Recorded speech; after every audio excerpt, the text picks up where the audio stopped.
আমার শাকটা সিদ্ধ হয়ে গেছে, এখন বাইটা ভর্তা বানাবো পাটায়। হ্যালো, আসসালামু আলাইকুম। আপনারা সবাই কেমন আছেন? আমি আপনাদের দয়ায় ভালো আছি। তা আজকে এই যে আমি একটা এর আগে শাক ভাজিটা দেখাইলাম, আর এখন হলো শাক ভর্তাটা। এই যে এগুলা আপনার জমিতে পুকুর ঘাটে পাওয়া যায়, সেঞ্চি শাক বলে। এটা ভর্তা করব। তো কীভাবে ভর্তা করি আপনাদের দেখাই।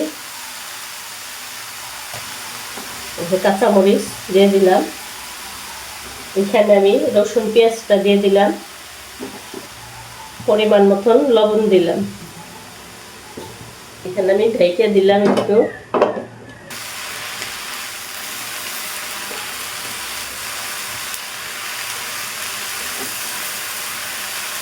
আপনারা চাইলে তেলও ভাজতে পারবেন, আমি সিদ্ধ করে নিলাম, তেলে ভাজবো না।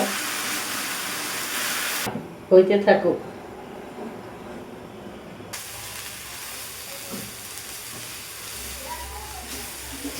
আমার শাকটা সিদ্ধ হয়ে গেছে, এখন বাইটা ভর্তা বানাবো পাটায়।